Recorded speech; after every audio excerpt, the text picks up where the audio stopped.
Welcome to Pat Gray Unleashed. Great to have you with us.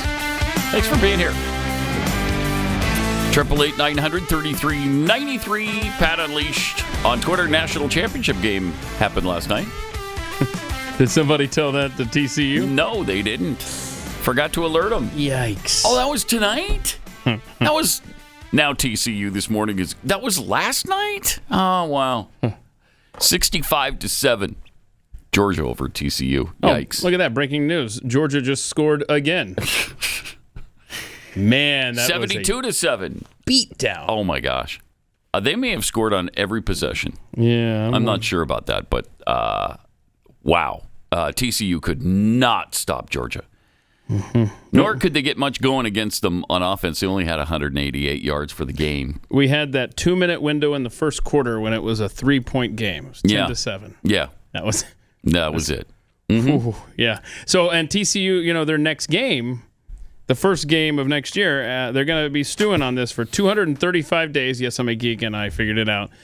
Their first game next year will be Deion Sanders' first game as head coach of Colorado. Oh, wow. So... Interesting. Should be good. Yeah. Is it time for the SEC to break off and join the NFL? Break off the SEC. You just need to break out of college football and join the NFL now, maybe. I mean, Alabama and Georgia seem to be so far ahead of every other program in the country. It's embarrassing. They embarrassed TCU last night. So college football's over. Hard to believe. Gosh, man, that went by so fast. 888-900-3393. The House voted yesterday to rescind billions of dollars in funding to the IRS. First majority action with McCarthy as Speaker, which was great. It passed the House 221 to 210, which would mean... Is that exactly party lines? Yeah, every Democrat voted against giving up power for the IRS agents to go after you. That's crazy. Mm-hmm. Says a lot, doesn't it? It is crazy. Now, that's not going to pass the Senate. But it's the House that controls the purse strings. But I think you've got to get both sides, right? You got to. And so this won't stop it. Yeah, and that's what's so frustrating is I'm grateful that they did this. Mm-hmm. And force the Senate to not act. But it's like you had the presidency, you had the House, you had the Senate. Right. Could have done a lot of things. Democrats don't waste that kind of power. No, they don't. That's for sure. So, but I'm glad that they did this. They also passed the rules, basically what the Freedom Caucus wants, that passed. They did pass. Yeah. And who's that chick that ran against Ron DeSantis in Florida, Nikki Fried or something, right? She ran against him. Or did she lose in the Democrat primary? Anyway, she was trying to get a dig at Ron DeSantis, and she's like, just want to point out that Ron DeSantis was a founding member of the Freedom Caucus in the House of Representatives. Well, good. Okay. Good. That's even better. That actually makes us love him more. Yeah. But I'm glad that the House, so far, McCarthy is holding the line. Yep. We'll see. Mm-hmm. Hey, when Joe Biden was in El Paso on Sunday, he met with the Salvation Army, and the audio is kind of hard to hear, but he's introduced to somebody with the Salvation Army and just says this weird... And I don't know where this came from. I know. I don't know that he knows where it comes from. But here's what he said to the Salvation Army member. And here we have folks from the Salvation Army who also have been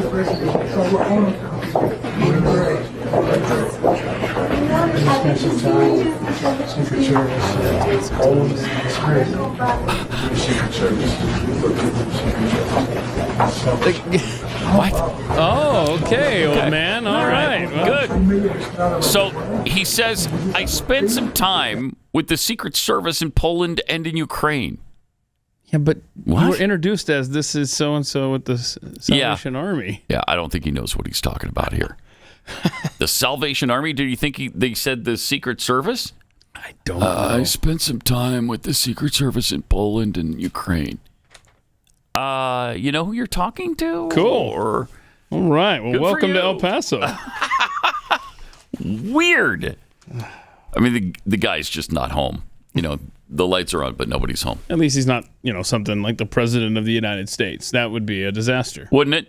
Yeah, it'd be really a bad thing. We'd be in a really bad way as a country if you had a leader like that.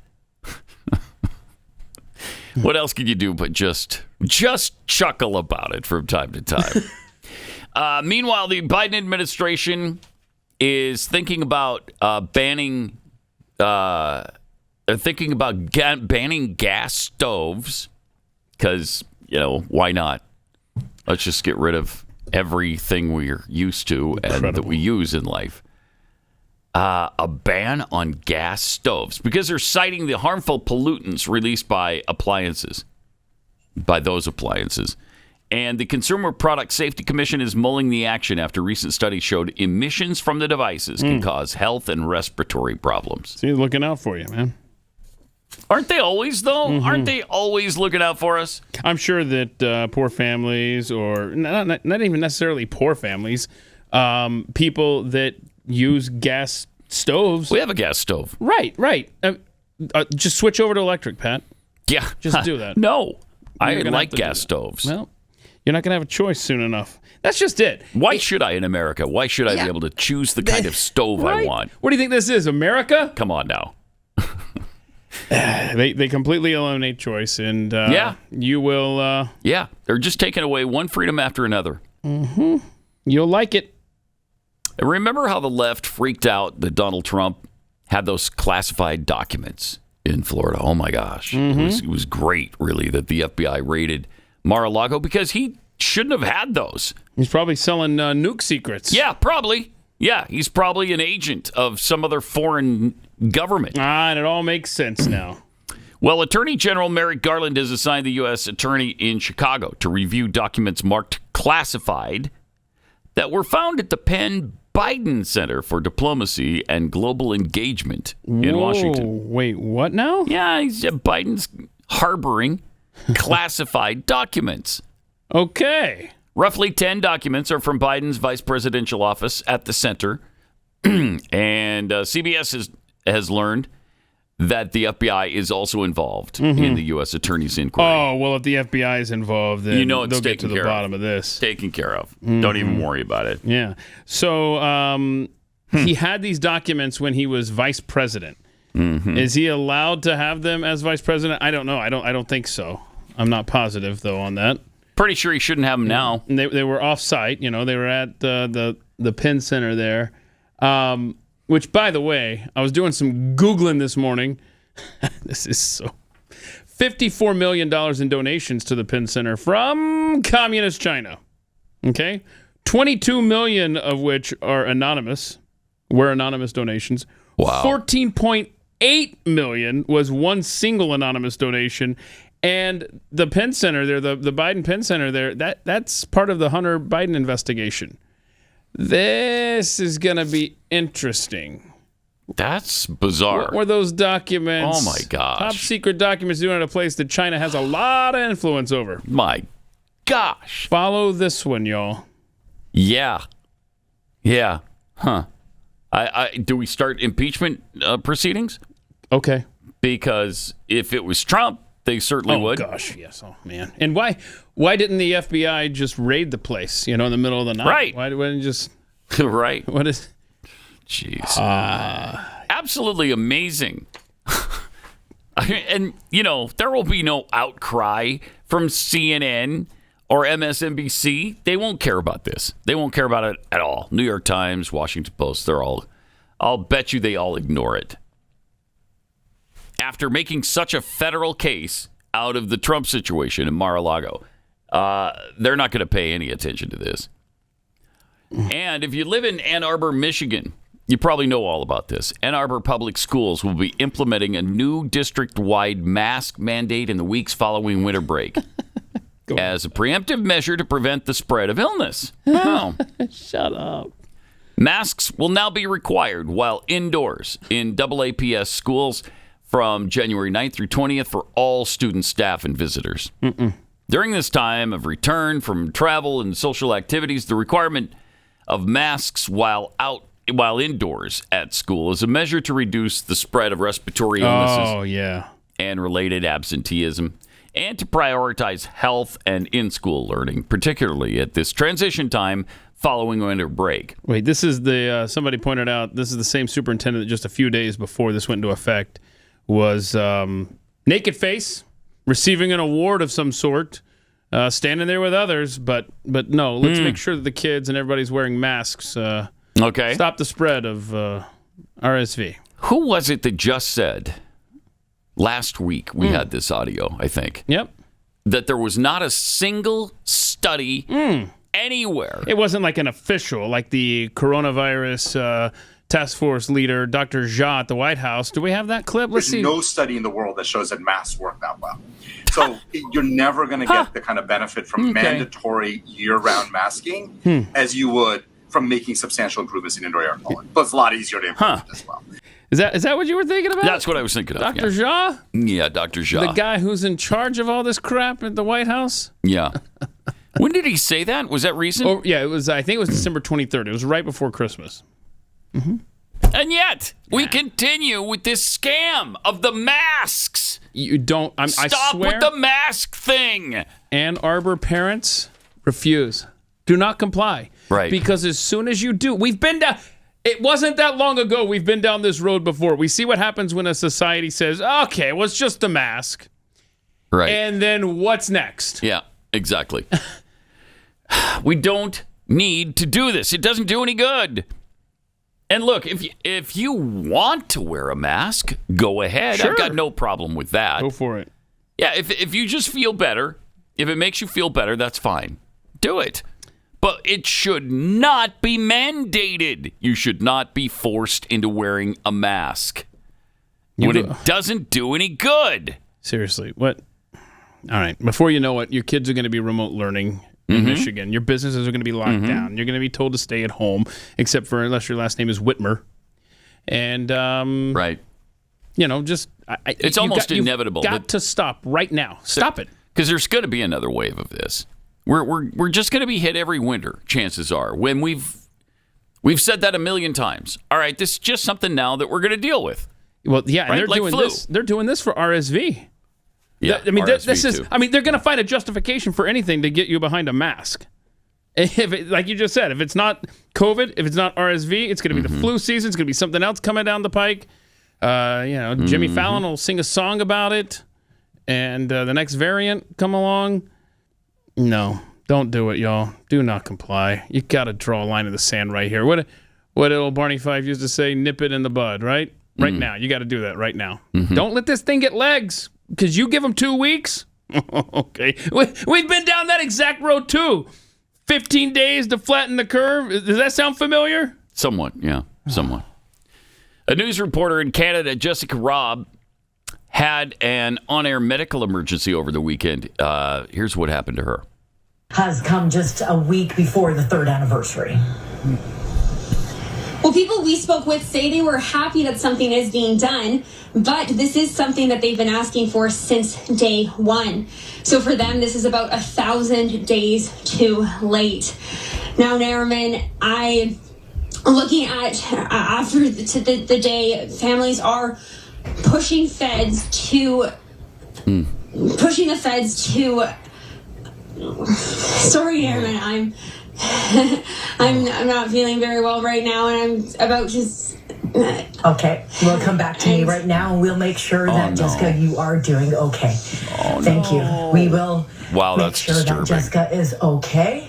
And we will give you guys an update a little bit later. Do we know what happened to her? She is doing all right. Yeah. So anyway, she ended up like a birtation from that. Remember that one? The birtation.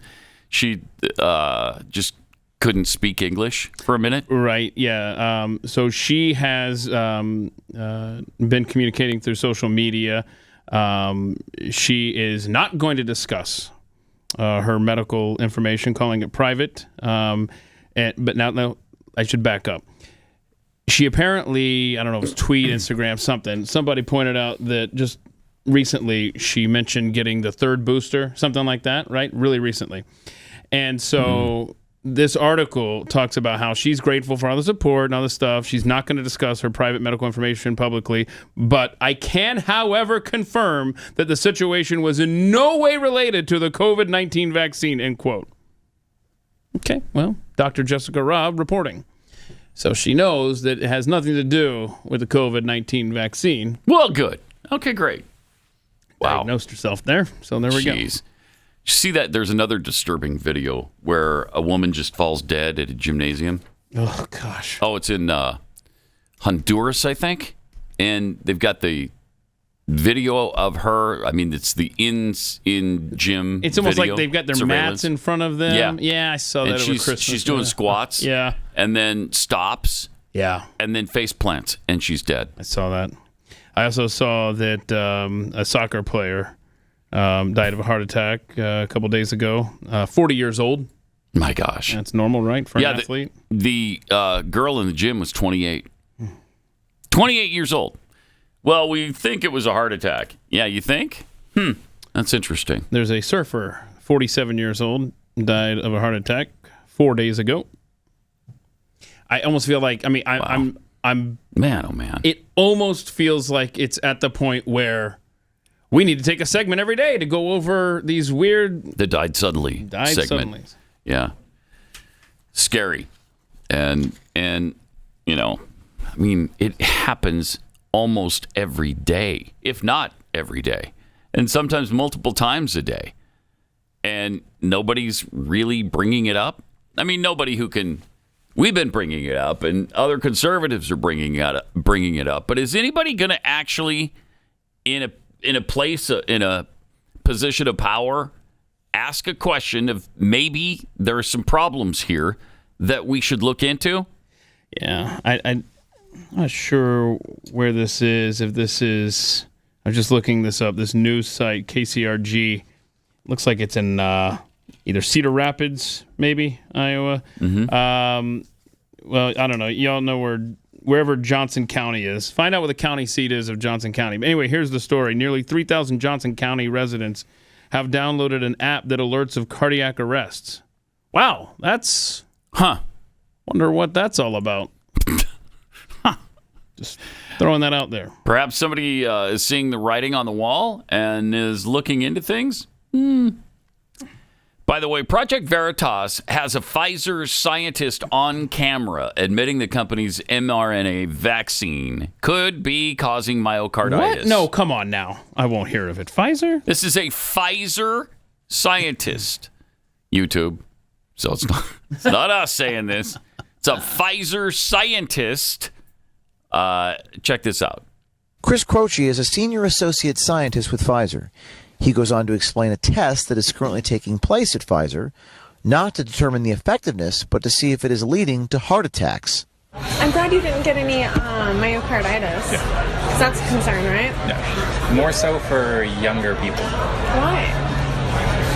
That's what we're looking into right now. Oh, cool. Yeah, so, we're doing, we just sent like 3,000 patient samples to get tested for like elevated troponin levels. Yeah. To see if it's vaccine based or so. What's it look like? I don't know. We just sent that over this past week, and the last batch will be sent over next week.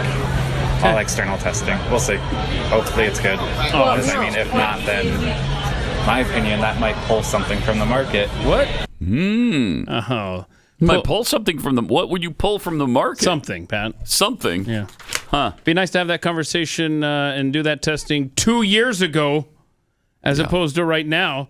Yeah. By the way, we have an Amazon employee who collapsed in the warehouse and was sent to the doctor. The doctor was like, yeah, you're dehydrated, so send him back to work. He died. Oh, jeez. He was 48 years old. Seems to be happening in the younger patients. 48, 28, 16, don't you remember 18. back when we were kids, you would hear somebody died of a heart attack, and if it was below the age of 50, right, that was ridiculous. You never heard of that. And even in the 50s, Yeah. that was unusual. Yeah, definitely. I mean, now we've got teenagers. It's a heart attack, just that's the way it goes, I guess. No, this is obscene. Perfectly normal. People have heart attacks all the time. Do they? Young, healthy, athletic people? Do they? I don't think so. Don't question the science, bro. No, I'm not questioning science. Okay, just making sure. I would never question Anthony Fauci, the science. Yeah. That would be silly of me and hateful. So, yeah, I would never do that. Good. I'd just like somebody to look into it. Just look into the science. Let's just do some science on this. We all wanted the vaccine really quickly. We did. I did at the time. When they were talking about the vaccine, I thought, okay, yeah, this is going to be a great way to get back to normal. We can get the immunity we need, and we won't have to put up with this nonsense anymore. Let's get that vaccine. Well, it was rushed to market so quickly that they didn't have time to do all the protocols they normally do. They didn't have time to test it. They didn't have time to see if it was really effective. It happened in what? 9 months? 10 months? When it normally takes 10 years. This was done in 10 months. So they were just too quick to get this to market. And so now we're maybe experiencing the fallout of that. Because when you don't test things, obviously things could go wrong. We were the test subjects. Really, it was an experimental drug, and we were the test subjects, which is why I didn't really want to be a part of it.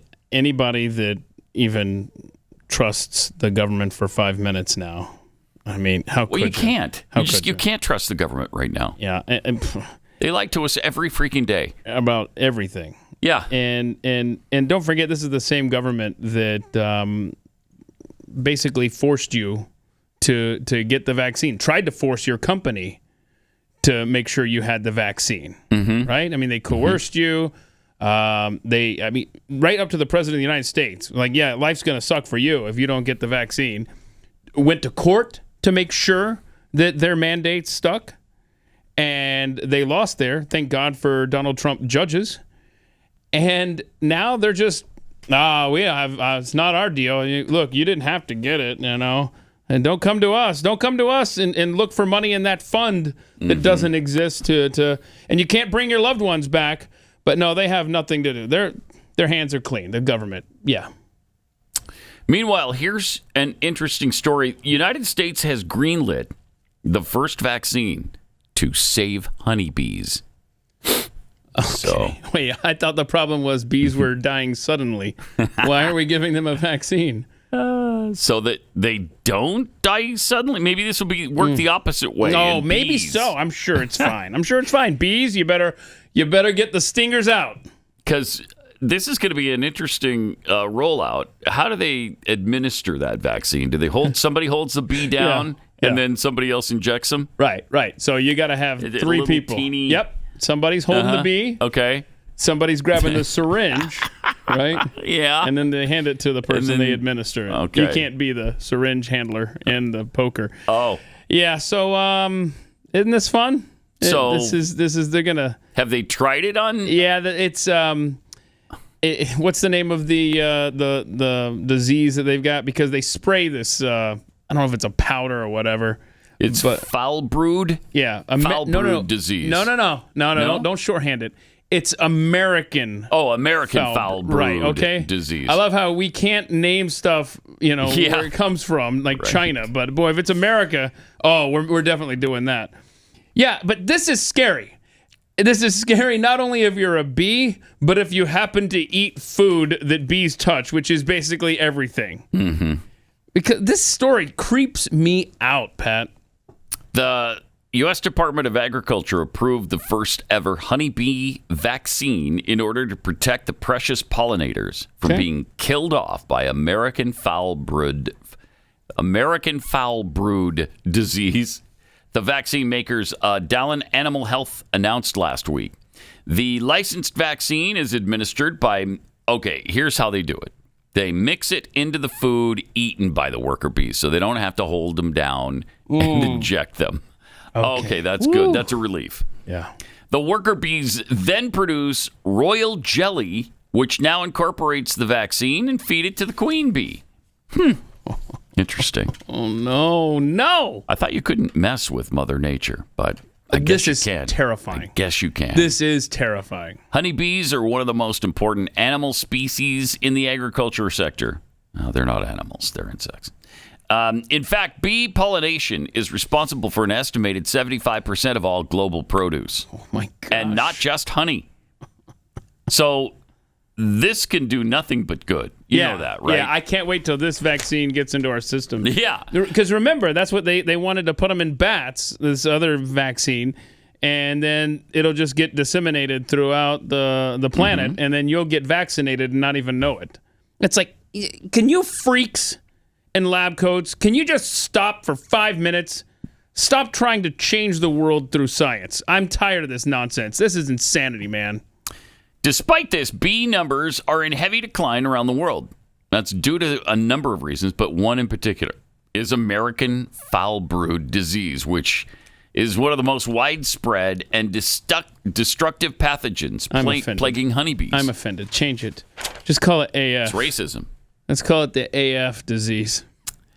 There's no way to prevent American foul brood disease from spreading, and the only treatment is to incinerate the infected beehive. Isn't that something? Oh, my gosh. Yeah.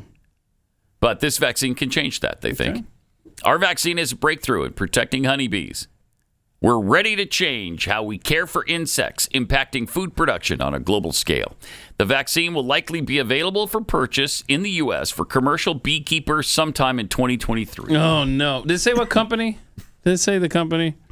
Yeah, did Dallin Animal Health. How do you spell it? DALAN, Animal Health. I wonder who owns that. Probably WEF. Pfizer. Moderna. Probably so. Probably. Somebody like that. I wouldn't be surprised. Oh, by the way, I just got this message from Linda Rogers. Where did it go?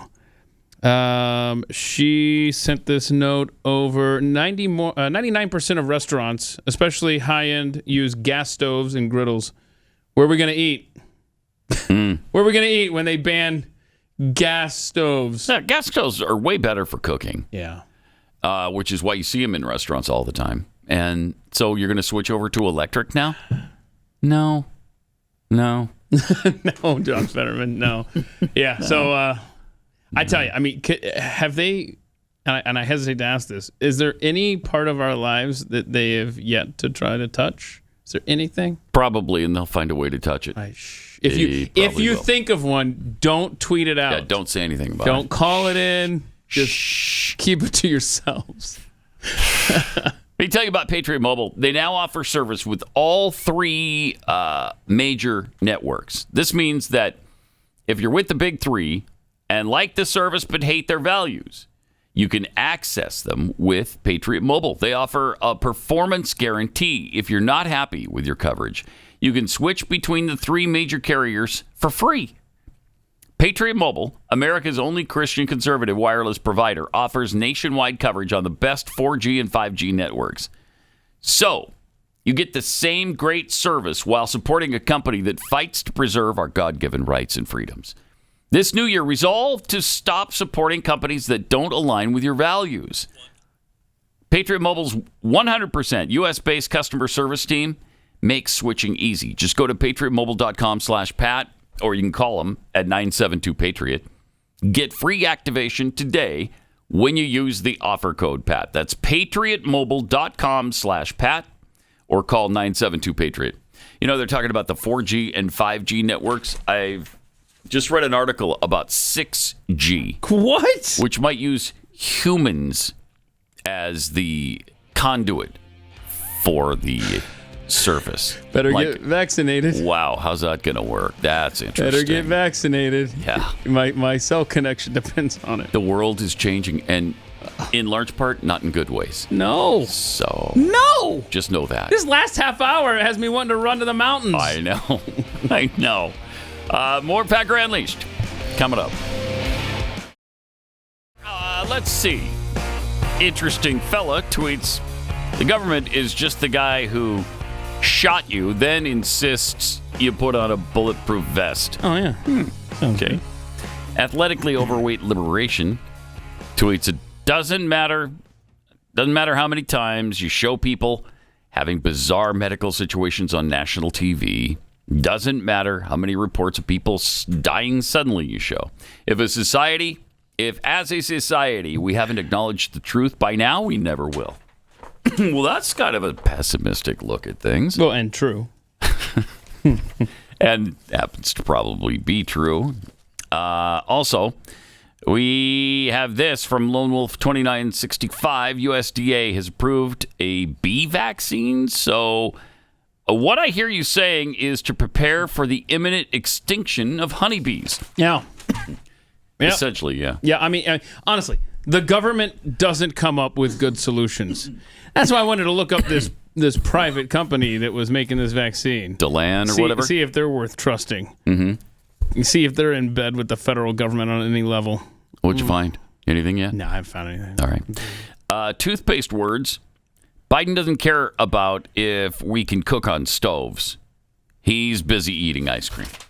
Yeah. Well, you gotta make the you gotta make the mixture somewhere. Sure. And doesn't that have to be cooked initially? You put the cream and the milk and the sugar and all that stuff in, and then you kind of cook it on the stove, and then you cool it off, and then you put it in your machine. If you're asking me how to make fill in the blank, you don't know. It's a dead end. Honestly, if it doesn't involve pouring basic 4 into a bowl and then milk on top of it. You can do that, though? I'm done. You're all right with that? That's all I can do. Okay.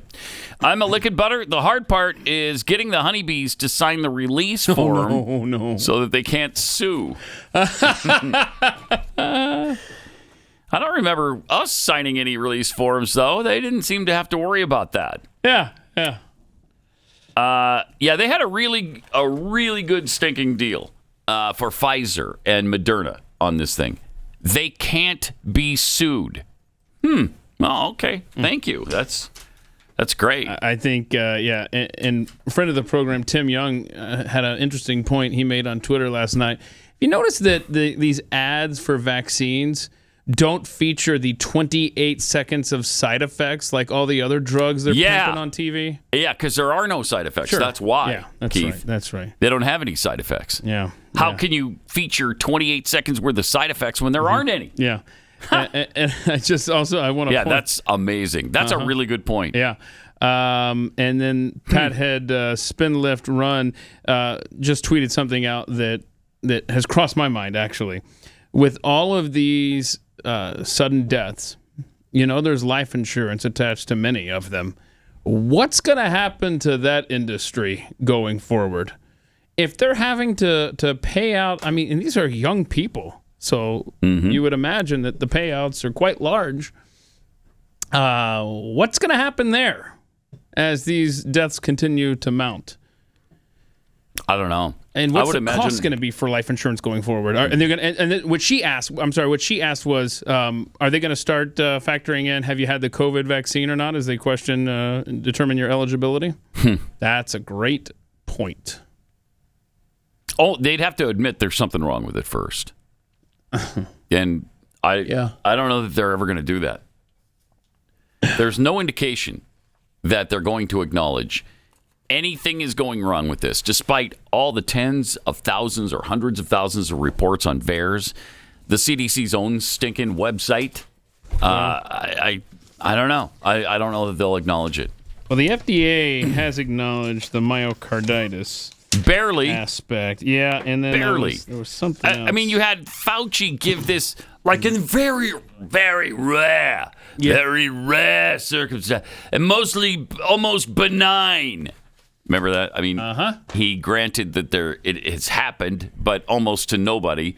And when it does, it's a friendly sort of side effect that you might actually enjoy. It's going to be fun for you. You get a side effect from the vaccine, it's going to be a fun time. You're going to have a good time with it. It makes you happier sometimes on the weekends. Makes you more of a party animal. Really? Yeah. If you like to go out on the weekend, this is going to make you want to go out and dance on tables. Wait. Hold on. This is the vaccine? Yeah. That's the side effect of it. It might make you happier and healthier than you've ever been before in your life. Martin, you should get the vaccine. Yeah. Because I want to gonna see get it you now, dancing Martin? on the table in here during the show. Keep me entertained. Wow. Yeah, it's insane. Here's a story getting zero attention from the mainstream media. 27-year-old transsexual has reportedly admitted to burning down a historic Korean church in Portland, Oregon, underscoring how he wanted to take credit for this act of apparent anti-Christian hatred. Good for him.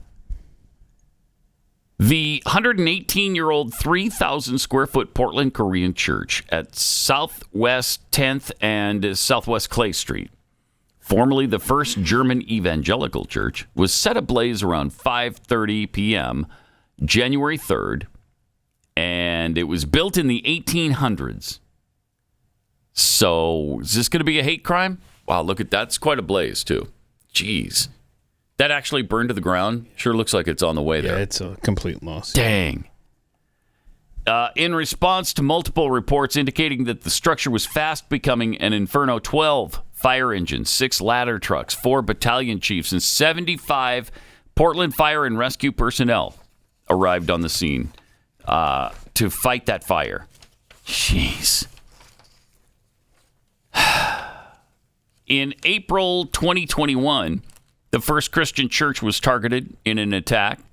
These recent attacks at churches in Portland that I'm sure these are not hateful attacks, right? There's no hate involved here. These are not hate crimes. I don't want you to get confused. Okay. At least 4 Catholic churches were vandalized by radicals with threatening and vulgar remarks in summer of 2021. The century-old Portland Stake Tabernacle in southeast Portland was abandoned in summer 2022 after its Mormon congregates fled the state, citing the leftist violence plaguing the city. Oh my gosh. Wow. This is just like Missouri in the 1800s. So LDS, members of the Church of Jesus Christ of Latter-day Saints, or what people used to call Mormons. Well, they still do, but they had to flee this state? That is the first I'm hearing of that. Wow. Also, the Democrat-run city scores 3 on Neighborhood Scouts Crime Index, where 100 is safest. Okay, 100 is safe. They have a 3. So you're a little bit off being, the safest. I wouldn't say that Portland is the safest city right now. The chances of becoming a victim of a violent crime are 1 in 187. In the Democrat-controlled state of Oregon, the odds are 1 in 342. What? So, Okay, wait. Portland's worse than the rest of the state, obviously. Say that again. Your odds of... what was it again? Your odds of becoming a victim of a violent crime are 1 in 187 in Portland. And in Oregon, it's 1 in 342. 1 out of 187. Yeah. Chance. Those are pretty good odds, actually, when you think about it. And I can't believe all the churches they burned down. And they ran the Mormons out of the state. Jeez. That is the first now the crime will go hearing down. of that. You get them Mormons out of there. Then it'll be a lot more friendlier for people. Right. No more violent crimes. Right. So that's the thing. Okay. All right. So here's just point of reference here. Mm-hmm. What was it? 1 in 142? Mm-hmm. No, 1 in 187. 187 in Portland. In Portland. I'm just. Okay, I don't know what I'm looking at here. This isn't right. Fort Worth has one of the highest crime rates in America. Fort Worth does? It says, wait, hold on. It says your chance of becoming a victim of violent or property crime is 1 in 31. Oh, I don't believe that. I don't either. No, I don't believe that. I was trying to come up with some area that I'm familiar with that I could compare that to, and I'm like, no. Fort Worth's roads may rival the Oregon Trail. Yeah, or Beirut. Beirut, right, exactly. Mm-hmm. But it ain't no Portland. Jeez. As far as crime goes. It doesn't matter where you go in Fort Worth. I mean, it doesn't matter where you go. What part of the city you're in, and it's huge. It's gigantic. There is massive construction going on. I mean, the middle of the street is torn up all the way almost to the shoulder on both sides. So you got this thin little strip that you can go down on some of these thoroughfares. It's everywhere. Pat, let's take it one at a time. I know, Pat. Can we do that? I hate it so much. I have talked to government officials. Really? And it's not a surprise when they tell you, yeah, we don't even know when the state's going to be out here until we look out the window just like you, and then we see the orange cones go like, oh, I guess they're doing that. Same with the county, and then the city of Fort Worth is nearby and all this stuff, and you never know. And Fort Worth, their little trick is they build high density, and maybe this happens in your town too. They build high-density apartment complexes on literally the edge of the city limits. And then they tell the communities around, all right, well, enjoy your traffic jam. At least we got our tax base. But then they don't even use that money to fix the potholes in the streets. Right. Did you ever play SimCity? Yes. So fun. My gosh. I swear when I'm driving through Fort Worth, I feel like I'm in the middle of a SimCity game, and there's some giant up there just destroying the streets as I'm driving ahead on it. It feels that way. It's so bad. It's unbelievable. And I cannot stand to go to Fort Worth. Yeah, I think this is just the American city now. It. I think this is the big American city now. I have to drive there today and take care of something, and I don't want to because it takes forever to get anywhere. But honest question, is there anybody listening that travels, commutes to, drives through a big city in the United States anymore and thinks, wow, what a pleasurable experience? Yeah, maybe not. I honestly think it's just... Maybe not. I don't know. Well, Dallas isn't torn up like Fort Worth is. I have ever seen. No, that's true. The Dallas suburbs aren't. Dallas itself isn't. But Fort Worth, geez. Everything all at once. Let's just tear everything up, and then we'll get to it someday. Some of these streets have been torn up since the day we got here 11 years ago. That is a fact. And 11 I'm so glad to hear you say years that. ago! It's not just me. It's not just me going insane driving to Fort Worth. No, and it's like, okay, why did you do this if you didn't have the funds for it? Or whatever, the manpower. I don't know what your deal is for just leaving it like this. Put it back together! I know. Can I just... I'm sorry to make this so Fort Worth-centric, but I have to say this one thing. There's this one stretch of road that is so bad on one side, okay, that people would go in the other lane. It's a 2-lane road, and they would literally go there, and they would have to get back over in time to keep from getting hit head on, okay? Yes, I know put what in you're talking about. 2 complaints to the city, and then they give you a number, and they can say, you can check the progress. And both times I've gone online, Pat, and it says... this work project completed. Nothing was done. They just closed the ticket. Project completed. And I said, someone is going to die in a head-on collision on this road. Whatever. It's completed with the street torn out? I'm telling you, okay. It is madness. All right. This is a finished project? Thank you. That's great. Wow. Yeah, Texas ain't all rosy, okay, y'all? No, it's not. No, we got some issues. Oh, yes, we do. Speaking of churches, though, as we were moments ago, yesterday we were discussing the defeated Catholic priest, defrocked. Yeah. He is staunchly pro-life, and he demonstrates that on social media all the time. And he does some colorful things, apparently, to, wake people up. Right. And we were trying to figure out, what's the deal here? Like, why'd they kick him out of the priesthood? So Amy What's-Her-Face sent us a story that might explain a few things about this defrocked priest. Frank Pavoni had been investigated by his then Diocese of Amarillo, Texas, for having placed an aborted fetus on an altar. Okay, yeah, that got attention, huh? He placed an aborted fetus on an altar and posted a video of it on 2 social media sites in 2016. Ooh-wee. So... okay, well, he made a point. But that was 7 years ago. Yeah, I think he's just... He posts frequently about U.S. politics and abortion, and the video of the aborted fetus was accompanied by a post saying that Hillary Clinton and the Democratic platform would allow abortion to continue, and that Donald Trump and the Republican platform want to protect unborn children. It's true. I mean, those are facts. It's true. These are facts.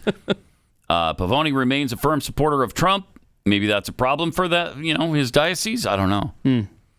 His Twitter handle features him wearing a MAGA hat with a background photo featuring the former U.S. president, whom many conservatives praise for his Supreme Court nominees and also his stance on abortion, by the way.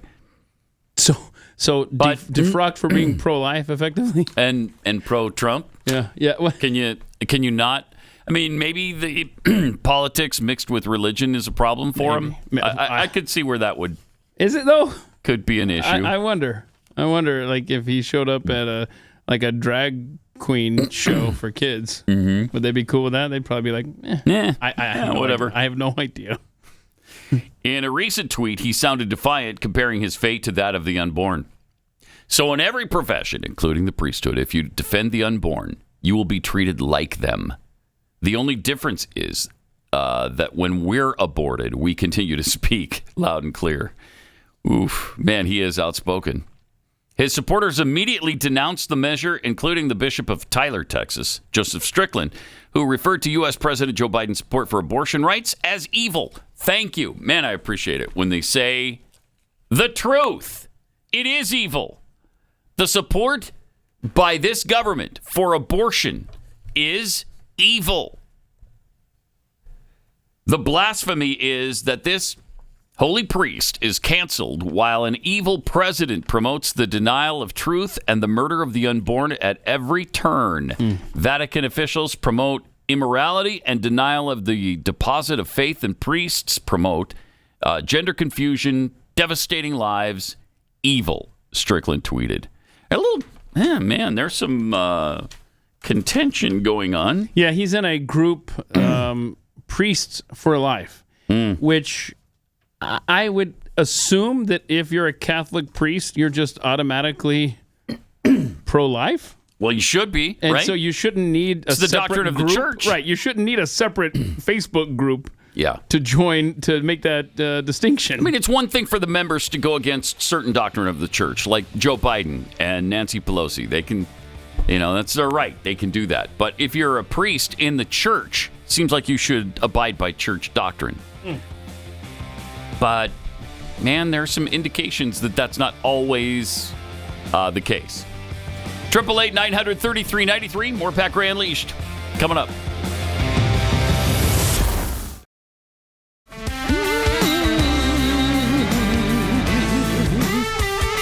Welcome. Great to have you with us.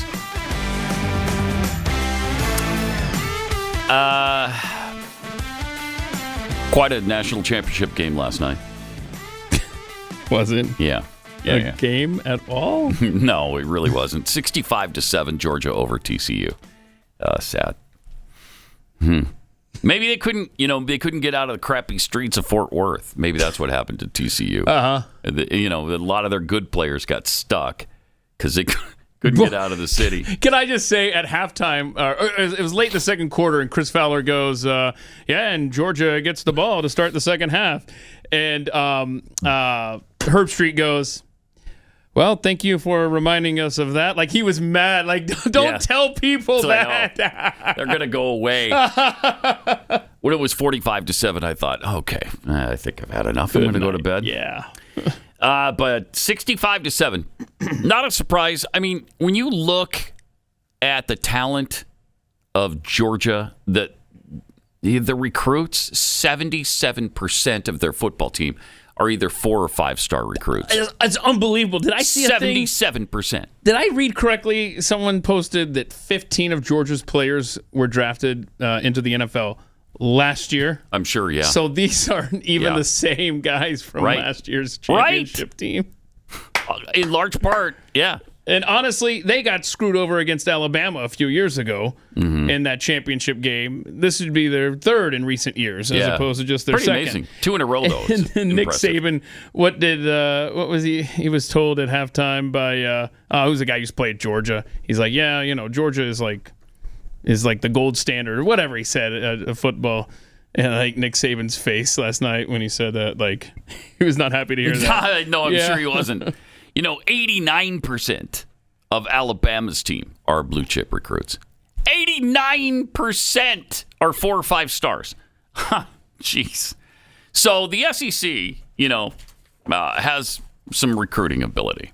And for some reason, everybody wants to play in the Southeastern Conference. David Pollock, that's who I was trying to think of. Yeah. All right. We got some tweets here. Quick question. Now that they found all those classified documents at the Biden Center, is the FBI and DOJ going to raid Dr. Jill's panty drawer too? Asking for Melania. Oh, yeah. Not asking for anybody else, that's for sure. By the way, speaking of Dr. Jill, Sarah the Roma just sent me this picture of Dr. Jill cooking with gas. A gas stove. Bum, bum, bum, bum, bum. There you go. The Steve42 tweets, I grew up in and left Fort Worth in 1992 after I graduated TCU. Some of the roads there were under construction then are still under construction now. Wow, from 1990. I believe that, though. I believe that. 30 years and counting now on some of these roads. Yep. Tyler Morgan, radical restorationist. The roads in Fort Worth are like the Oregon Trail. How many people die in traffic from cholera? You'd be surprised. A lot. Yeah, quite a few. Don't get smart, Tyler. Quite a few. And a lot of cannibalism going on, too, in Fort Worth on the roads. That's good. Because where are you going to eat? You can't get anywhere with the streets all torn up the way they are. Yeah. Stacy Abrams, who's on the Drew Barrymore show. I didn't even know Drew Barrymore. She has a show. I looked this up, and I thought, was this like the series premiere? Like the show's first time ever, January? No, it's been on since September. Oh, it has? I had no idea. Okay. So is she not an actress anymore? She's just doing a talk show? I saw her on a commercial, too. I don't guess she's doing... I did, too. Yeah. She's doing a lot of commercials. It was some pop-up ad for like a bingo phone game or something. Yeah, I've seen that. There's a couple others, too, I think that she's doing right now. Maybe people are just not putting her on movies, and so she's got to branch off and do this other stuff. I don't know. But here's Stacy Abrams talking about what her job is with the Democrat Party. Okay. So what's next? Are you going to run again? Are you going? Do we get to look forward to this and galvanize again? I will likely run again. Yeah! I Oh, my gosh. All right, relax, Drew.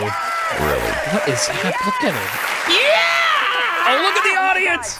So they've all got yellow masks on? Men who kind of Wait, can you go back and freeze on that? That is bizarre. Yeah, there's a lot happening here. First of all, this isn't the right clip, but let's just keep playing this. But look at the audience. Isn't that cute? Look at this. You go ahead and play. Go play that. Play that. Pat wanted to see the audience. Yeah, I want to see that. Yes. What in the hell is going on? I would not. If I was showing up to that taping, I'm leaving. No, screw you. We've got yellow masks for everybody. Is that a double masking situation? Because they got the white. Oh, that's just That's just the top of the yellow mask. Part, yeah. My gosh, how asinine is that? Okay, and then the other clip is her job to run for office. This is just a weird response. Yeah, weird. Play the other clip, please. All right. Part of my job, and I run for office, yes, but my first responsibility is to make sure anyone who wants to vote can, who's eligible. Oh, shut up! I want you to vote for me when you get in there, but I mean, they've set records for voting in Georgia the last two elections. Nobody is being suppressed in Georgia, so stop with that bull crap. Yeah, you've been rejected twice. Go away. They don't want you. Yeah, and I'm sorry. It sucks for you, Stacy Abrams, that you lost in Georgia before they fixed their election system there, and after they did. Yeah, and after she really got her butt kicked.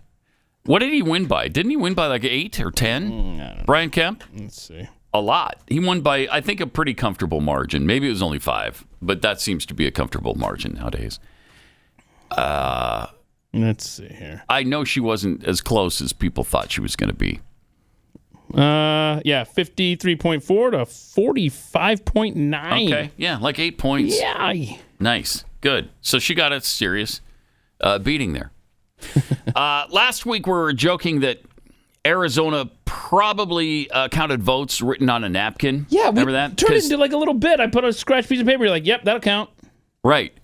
We were just kidding around. Yeah. And then, who sent the Brass Tacks? Pat Head Brass Tacks sent me an article from 2021 from, I think it was Seattle, Washington. Yeah.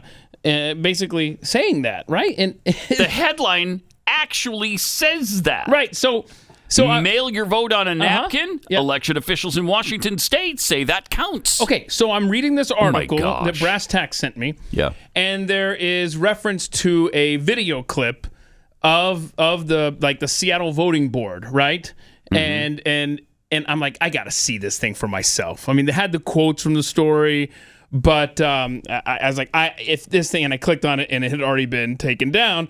So I reached out to the reporter for Rebel News that posted the story, Katie Davis Court, and I said, do you happen to have this original video? This just is ridiculous. She goes, it's completely ridiculous, and yes, I still have it. So she sent it to me, and it's a 2-minute clip. Okay. And so what you're watching is they just had the election for mayor in Seattle. This was back in 2021? 2021, and they're saying, okay, so what counts as a vote here? This is unbelievable. And masking again. Of course, yeah, 21, yeah. This one would be for Seattle mayor. Okay, Seattle mayor, here we go. This voter did not send in a ballot. Did not send in a ballot. The envelope was empty, but we did get envelope this was part of empty. the voter pamphlet. We got this pamphlet sent to us Candidate statement. from a voter. With contest info at the top of the page, City of Seattle mayor. If there had been no handwriting at all, we would have just called this superfluous materials and we wouldn't bring it. Why are they sending the pamphlet in? We're not going to count that. The fact that they put it looks like an L and a plus or a V and a plus made us want to bring this forward for you to take a look at it. What? Pause that for a second. So what'd she just say there about the plus? Yeah, what does so the plus mean? So she said, look, we got an envelope from a voter. Right. There was not a ballot. There was no ballot in it. It was a pamphlet for this chick who ran for mayor. And if we had just gotten the pamphlet, we would have been like, oh, no, we're not counting this. But look at that V, or maybe it's an L with a plus sign there at the bottom. God, jeez. We are in hell. Like, it's over. America, the experiment's over. I mean, you got elections decided by check marks? Seemingly bragging about it. This is insane. They're showing you this. This would count as a vote, as an example. I can't believe it. Oh, it's wow. grotesque. If they had circled Lorena's name, we would have counted it as We would have circled it. If they circled her name, we would have counted that as well. Let's see. So the question is this a vote Unreal. for Lorena? We want to look at write-ins in the wrong place. You can go to your voter intent manual on page 70. Go to page 70 of your voter intent manual. Really what you need are the office and the position number, if that's applicable, to call it a writing in the wrong place. For this instance, if we thought this was an indication that they meant to vote, then this would have everything we need. Yeah, that's it. I mean, if we don't stop this madness, no, it's insane. We're over. Now, so get this. So somebody writes on a napkin and wrote the office, or the race, and their selection. The candidate. That would be enough, and we would count that as a vote. We would count that as a vote, yes. What? Are you kidding me? You can kill this now, Kayla. You can kill this now. Are you kidding me? What do you say to that? Goodbye to all of those council members. See ya. Go somewhere else. Ruin some other city or some other country, please. Move out of the United States of America. So a big thank you to Katie Davis Court of Rebel News for having that insane video from 2 years ago. It's so our flippancy about you could you just write it on a napkin and send it in. It's true in Seattle. I swear. You can write your vote. There's no parity. On a napkin and send it to them. They'll count it. I'm sure they wouldn't if you're voting for a Republican, but if you vote for a Democrat, they'd accept that. There's no parity anymore. Pat. No, there isn't. There really isn't. Okay, so what you do is Jeez. You wait for the next election in Seattle. Not that they would ever have a desirable candidate running for mayor, but let's just flood the election center with napkins with that Republican or whoever's name on it. A little check mark, put the office name. Right. I mean, this is How insanity. do you even know where it came from? You just right. Because the letter is. Do you have it written on the outside of the envelope? Is that what it is? And they just count that because it was in the official envelope. How many times could you vote that way? They don't even know it's you. They don't know if you're an actual voter. Okay. Oh my gosh. That's unreal. Brass tacks, I apologize for not even catching all of this tweet when you sent this yesterday or whenever it was. Remember when you were talking about voting on a napkin? Washington State said that was just fine in 2021. Just after that, our Secretary of State, Kim Wyman, the only Republican elected official in the state, was hired by the Biden administration to work on election security. I mean, you can't write this stuff. Wow, jeez. You can't even make this up. Man. Boy, what a fun ride it's been, America. Mm-hmm. Good night. Hasn't it been? Seriously, you can't survive this. You can't. If you don't stand up in Seattle, in Washington State, and say, no, that's not acceptable. I'm sorry, that's unacceptable in an American election. Maybe you can do that in Haiti. I don't know. Probably not even there. Are you kidding me? Right. I'll make sure that I retweet Brass Tacks' article, because I'm sure you're listening right now going, they've got to have something wrong.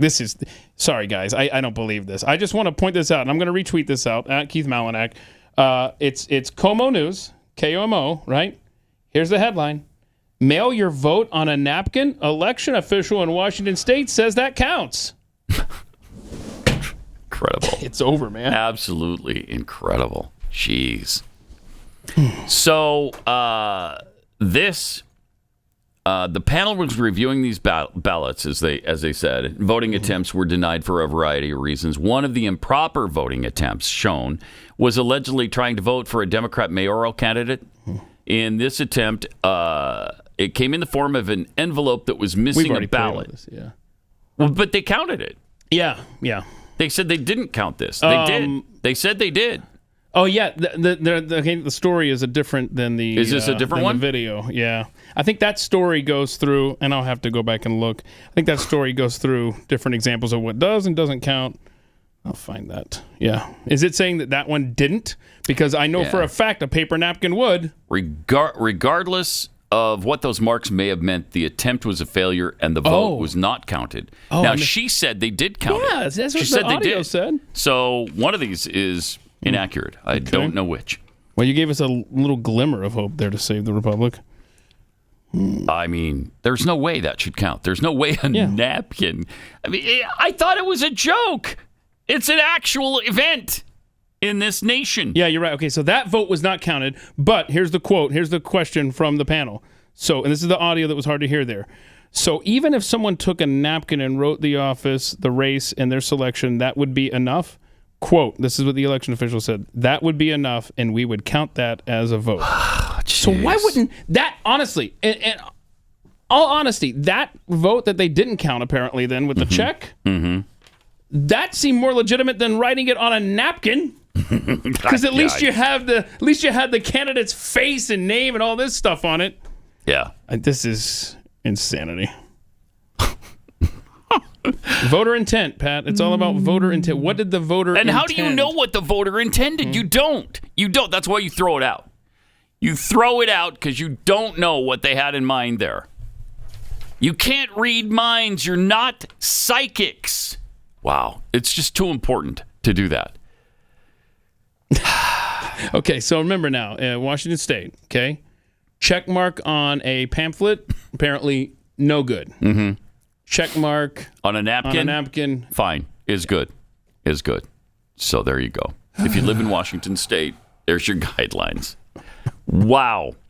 You know, I wonder what would happen if just a deluge of Republican votes came in that way on napkins. I wonder. Would they be counted? Dude, this is an experiment. When's the next mayoral race in Seattle? I don't know. We're going to find out. So that was 2021. So I imagine you have to 2025? Yeah. All right. Y'all just remember this.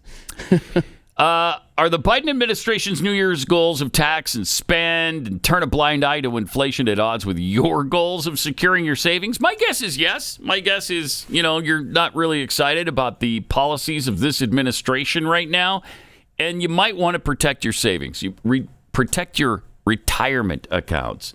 Diversify into gold with Birch Gold. I think we're all tired of our money being impacted and wasted by D.C. politicians. But listen, for over 5,000 years, gold has withstood inflation, geopolitical turmoil, all kinds of things. It's never crashed to zero like other things, like the stock market. You can protect what you have, what you've worked so hard for, and own gold and silver in a tax-sheltered retirement account. Birch Gold makes it easy to convert an IRA or 401k into an IRA in precious metals. Text the word PAT to 989-898, or you could say it 989898 to claim your free info kit on gold. With almost 20 years experience converting IRAs, 401ks into precious metals IRAs, Birch Gold can definitely help you find out if it's right for you. Just send for it by texting PAT to the number 989-898. With an A-plus rating with the BBB, thousands of happy customers, and countless 5-star ratings, you can secure your future with gold. Start today with a free info kit. There's no obligation to make this request. Try it out, read up on it, and see if it's right for you. Text PAT to 989-898. Pat Gray Unleashed. Pollinated Giblets tweets an interesting question concerning these ballots and what they'll accept and what they won't. Okay. If you wipe your butt and send in the toilet paper, does it count as a Biden vote? No. Yes. That is awesome. Yes, I think they'll know what you mean. Dan the Man tweets, Seattle to allow driving past a polling center and whoop or yelp out of the car window to count as a vote. Woohoos are still under debate, but it looks promising. Did you write that down? Oh, man. It's unbelievable what is happening in America. Yep. Unrepentant capitalist tweets, government officials, of course we can discern voter intent from a napkin. Same officials. It's impossible to discern the founder's intent in the Bill of Rights. Boy. It's not the truth. Jeez, man. Again, what a world. And what a country we've become. Really, really sad.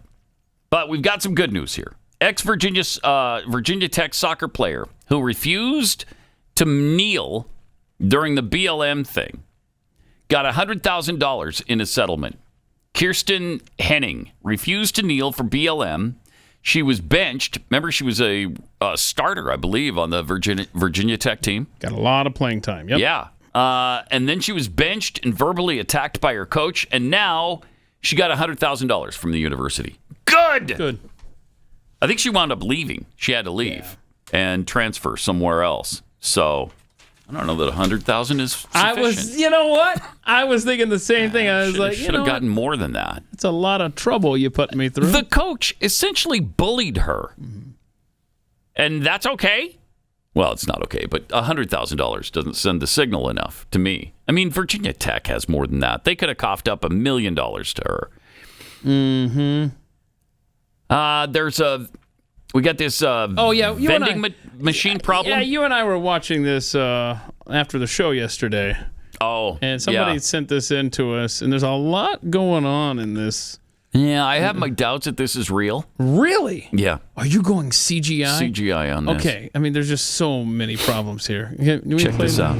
Okay, so they're going over the machine, right? They punch in. They want 205. Okay. Mm-hmm. Check out. There's 205. Boy, here comes the little thing. Okay. Brings it over. Now look. Oops. Wait. Oh boy. Didn't quite make it in. Oh, wait. Pause it there, Kayla. Look at that.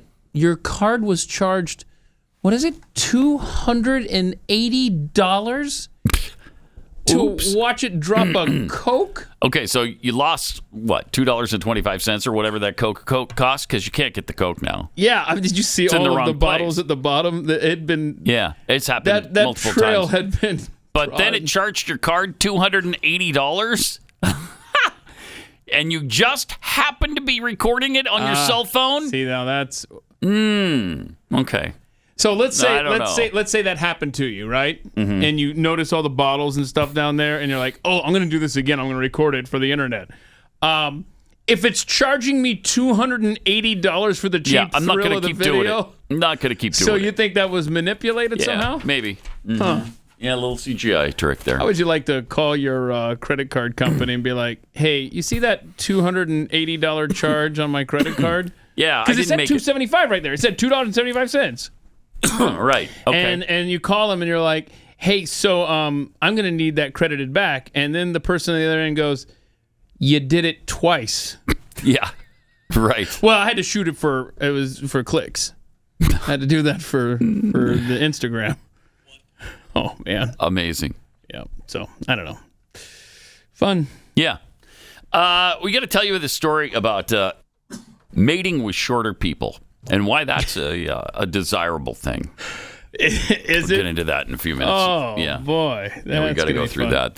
We'll go through that with a fine-tooth comb. Because I'm sure you'll want to mate with a smaller person. Oh, and you after remember you hear the reason why. Yeah, right. You remember we had the threats to free speech. The lady was arrested in London for praying silently on a sidewalk in front of an abortion clinic. Yes. Well, we got some more fun out of good out of Great Britain. Jeez. Yeah, Western civilization. It's just crumbling right now. Yep, it is. 888-900-3393. More coming up.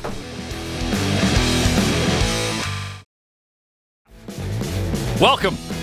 888-900-3393. Pat Unleashed on Twitter. New York Times guest opinion column published last week claimed that mating with shorter people is a step toward a greener planet, since smaller individuals are inherent conservationists.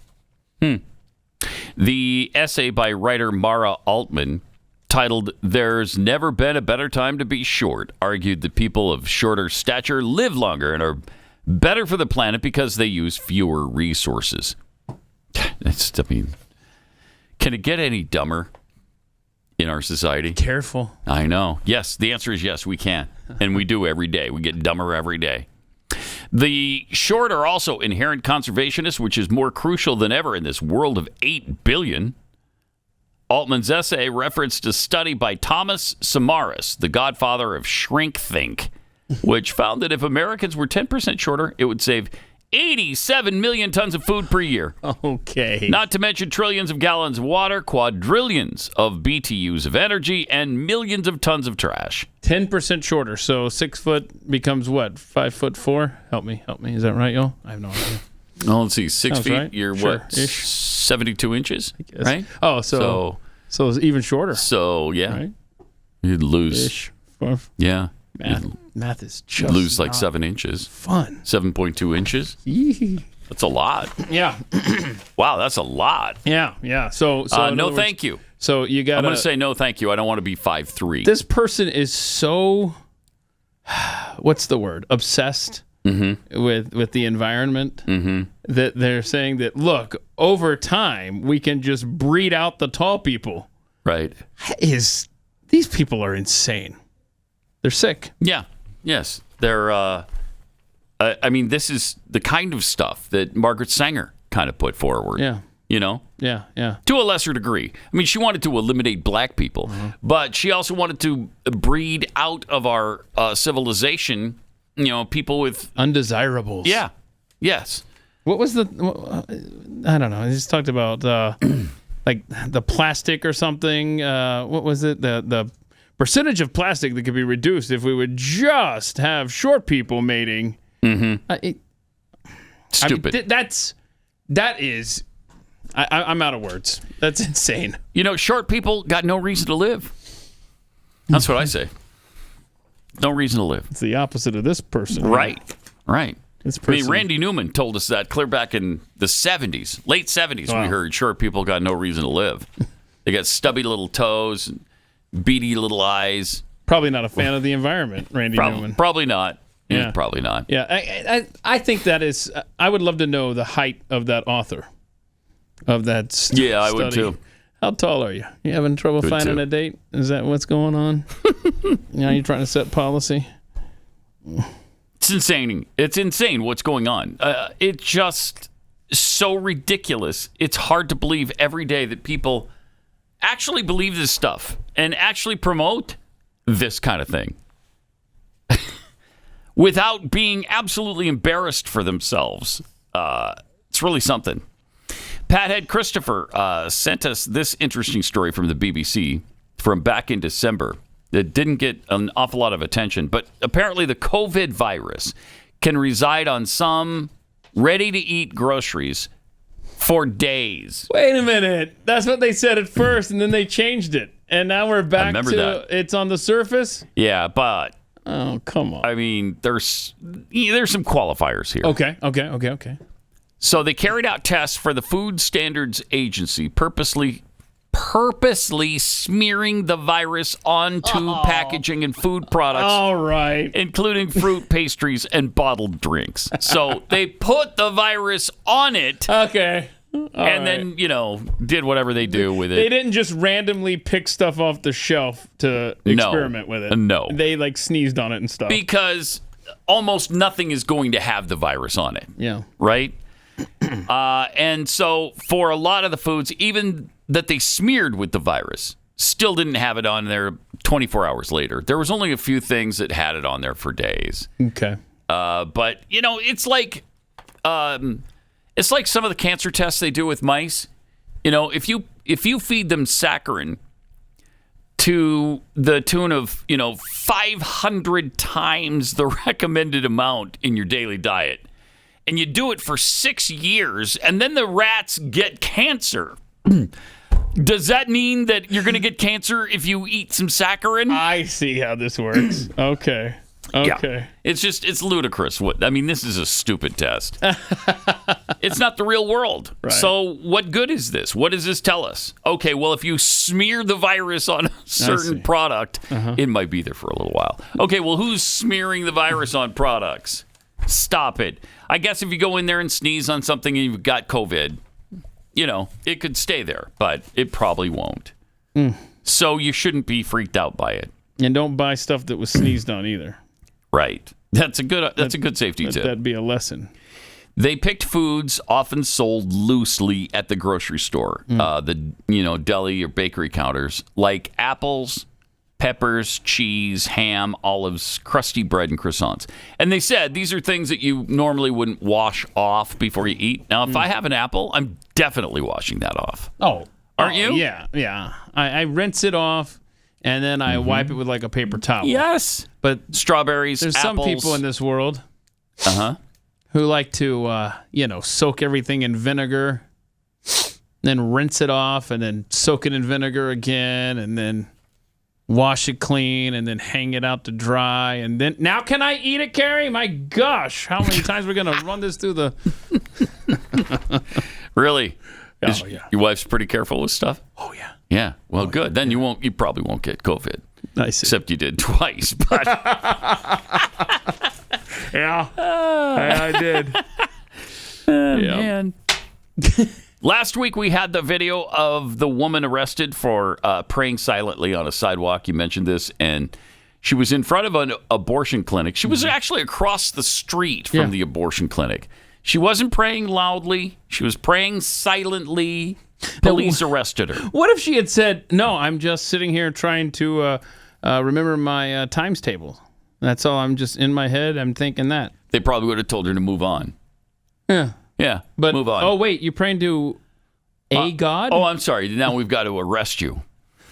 Just bizarre. If she had said, I'm praying to my God, they may have let her get by with that too. Yeah, maybe. But if you say, I'm praying to the God, now you're coming down now to the station. Now it's a problem. Yeah, here we go.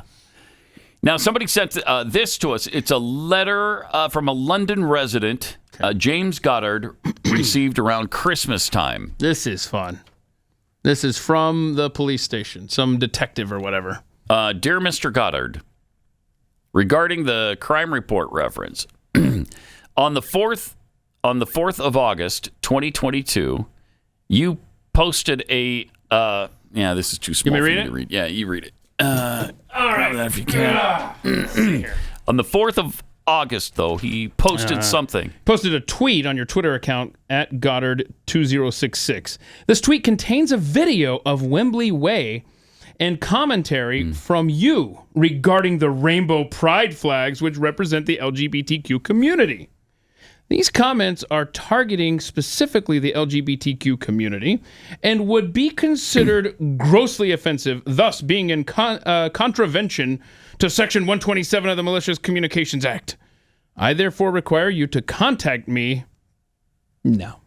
To contact me to arrange a voluntary interview so this matter can be further investigated. This interview can be conducted near to your home address, and I would suggest a mutually convenient date in early January 2023. If I do not hear from you within 10 days of the date of this letter, an evidential case file may be submitted for your consideration of your prosecution. Yours sincerely, blah, blah, blah, blah, blah. And that's because he did what? He posted something. So here is the video. With a rainbow flag. We cut out the very last second of the video where he, and I don't even recognize the word, by the way.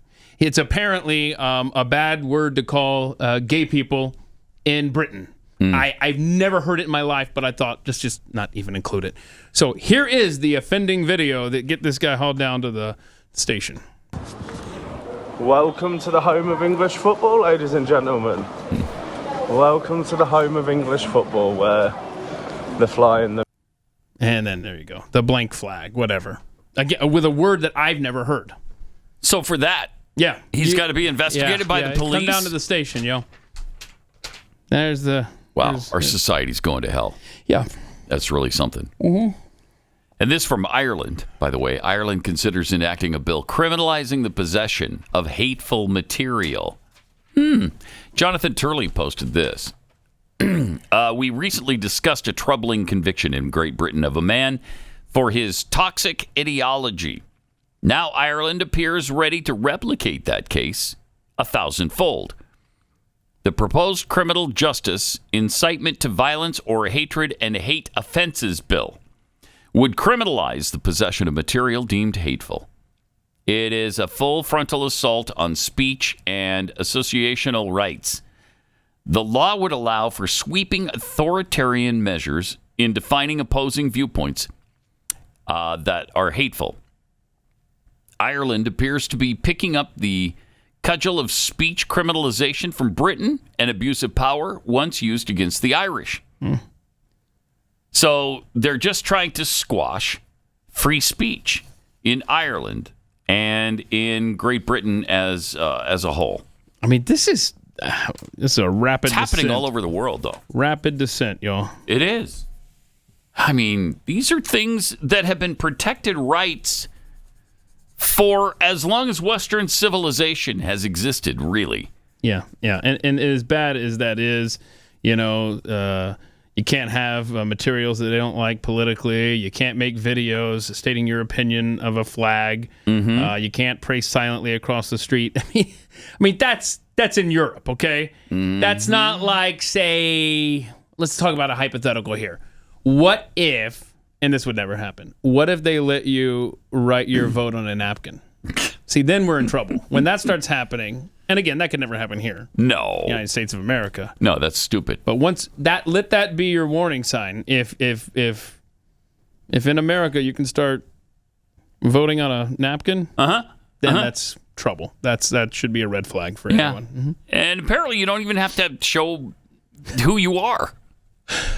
I'm telling you, just find the next city race in Seattle, and let's just flood them with napkins.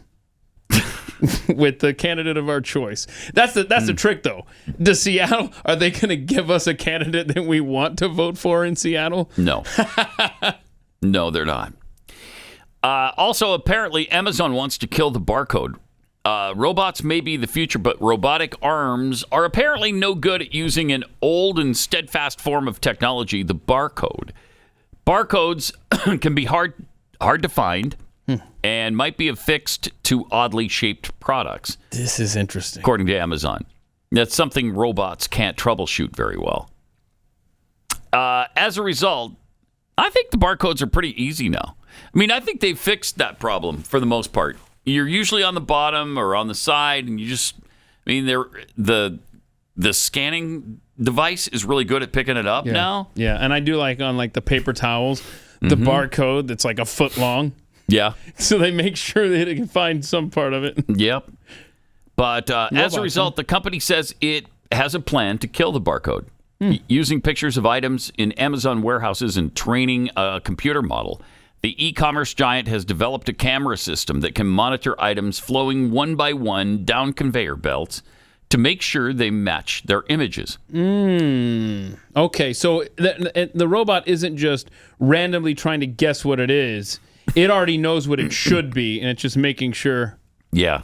Huh. Oh, I can see this causing a lot of problems. Yeah, it doesn't sound promising. Solving this problem so robots can pick up items and process them without needing to find and scan a barcode is fundamental. One of the Amazon employees said it will help us get packages to customers more quickly and accurately.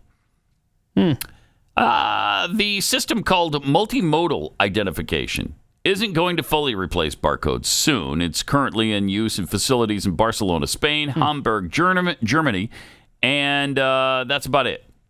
So those two places. Okay. Still, the company says it's already speeding up the time it takes to process packages there.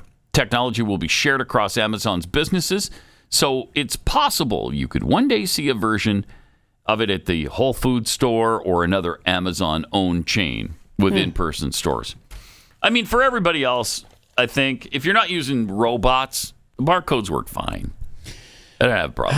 Yeah, that's interesting. We are a society that we have robots now that can recognize items, but you can't pray silently across the street from a abortion facility. Like, in other words, the technology is leaping forward while the common sense is leaping backward. Yeah. I'd say that's a pretty accurate conclusion of what's going on right now. That's the world. We got Brian in Michigan. Let's go to Brian. Hey, Brian, you're on the Blaze. How you doing? Good. You? I work at a hospital in Dearborn, and we're still wearing masks to this day. Driving me crazy. Anyway, I wanted to tell you a quick little story. Yeah. I went to my son's wedding rehearsal in downtown Ann Arbor over the summer. Sat in the window, watched all the purple-haired weirdos walk by. It was crazy. Went to go to the bathroom. I'm standing in front of the bathroom. There's a little sign on the wall. It says, all-gender restroom. I took it off the wall and took it home. It has 3 figures on it, and I can't describe what the third one is, so I don't know. But I'd love to send you guys a picture of it. Okay. All right. Thanks, Brian. But all genders are welcome in that bathroom. I don't think that's adequate. I think every gender needs their own bathroom. Yeah, Isn't that what they're comfortable with mostly? He said it only had 3 individuals on the sign. And that's wrong. There's 97 genders. Think of that sign. 97. Think of that sign. Somebody needs to make that into a meme. Don in Wisconsin, you're on the Blaze. Hi. Good morning, Pat. Morning, Keith. How's it going? Good. I'm miserable. Thank you, though. A couple questions here. I got a more on trivia one, and I'm seeing on the internet where Biden might fire Harris. Can he legally do that? Yes. Yeah, he could. Okay. Yeah, he could. I don't believe he's considering that, but he could. Okay. Yeah. The internet's full of lies, but yes, it is. It's full of lies and wishful thinking and theories of people. Course. Yeah, appreciate it. Thanks, Don.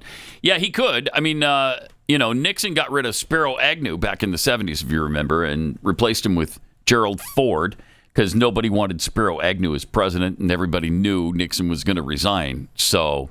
Yeah, he could get rid of her if he wanted to. So really? Yeah, sure. Oh, I thought. Yeah, you serve at the pleasure of the president. But you were elected to the post of vice president. Yeah, well, you're elected as part of his ticket. It's interesting. Yeah. I mean, I understand, changing horses in the middle of, going to in 2024, right? But I didn't know that. Okay. Well, Nixon did it. Did he? Did he? It was after 72 when he was elected. It was his choice? Yeah. It wasn't Spiro Agnew like, I can't be a part of this corrupt administration anymore. Agnew might have resigned, but I'm sure he did that under pressure of Nixon. Okay, well, that's different than firing. It's different than firing. Like, I demand your resignation. But that could absolutely happen. And I would think that the vice president, like if Biden went to Kamala and said, I don't want you as my vice president anymore, do you think she'd resist that? I don't think so. Yeah, I think she'd resign. I just think that that's not an appointed office. You know? No, it's not appointed. And since you were elected by the people, I don't know. I just, my gut tells me she would have to resign as opposed to just him saying, you're fired. Uh-oh. Google time. Yeah, we'll have to look into that. Google time. Yeah. Now that you mention that, I don't know. I'll look it up. DeepMind's AlphaCode has been conquering coding, performing as well as human beings. All right, now I'm scared. What are you doing here? The secret to good programming might be to ignore everything we know about writing code, at least for AI. It seems preposterous, but DeepMind's new coding AI just trounced roughly 50% of human coders in a highly competitive programming competition. On the surface, the tasks sound relatively simple. Each coder is presented with a problem in everyday language, and the contestants need to write a program to solve the task as fast as possible and hopefully free of errors. But it's a behemoth challenge for AI coders.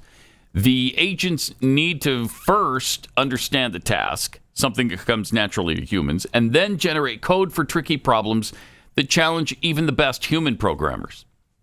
It's hard to believe that AI can do this. This is getting scary. It is frightening.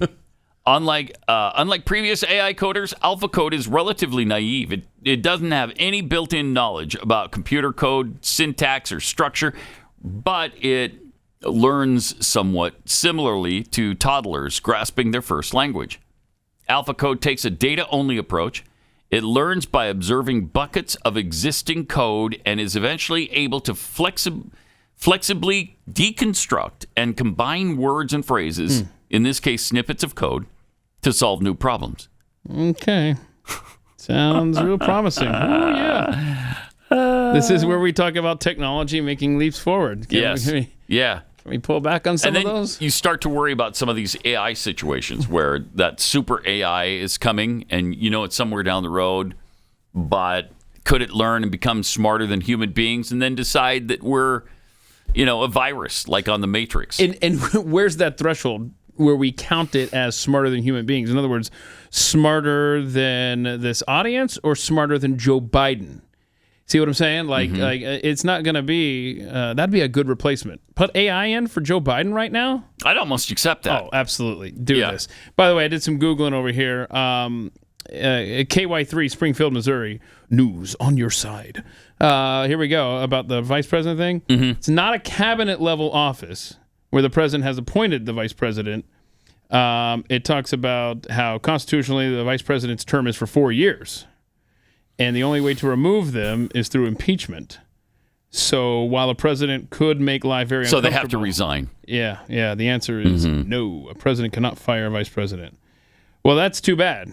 They could. So they can force them out. I mean, force them to resign. And they can get rid of them when the next election comes up. Right. They can select another running mate. Now, I'm not a Kevin McCarthy fan. That makes sense. Okay, but I'm a bigger fan of his than Joe Biden. Oh, and my Kamala gosh. Harris. You kidding me? So if somehow, let's say you can fire the vice president. Let's put that bug into Joe Biden's ear. And then as soon as he does that, then we work to impeach him. And then, no? Yeah. Yes. I don't know. Yes. If somehow we can figure a way to get both Biden and Kamala Harris out of the way, and then elect Kevin McCarthy. I mean, he's not an ideal president, but I'd take him over both. Because I got news for you. We are less than halfway through this 4-year term of Joe Biden still. Sorry about that. Yeah, thank you. Yeah, I was just looking at the old calendar here. Jeez. What's going to be left? In 2 years, what's going to be left? Time goes by fast, though. I don't know. Time flies when you're destroying a country. I mean, who knows what could happen? Did you think any of this would be a reality by now? I didn't. I must say, I did not see the potential banning of gas stoves on the agenda. But boy, am I naive. I know. But no, the gender thing has gotten so far gone. It's ridiculous. It's just insanity. Could never have seen that coming. 888-900-3393. We still have overtime coming up. We'll post that, 11 o'clock, I believe, Central Time? Yep. So look for that around 11 o'clock Central Time. We'll see you back here tomorrow for Pat Gray Unleashed.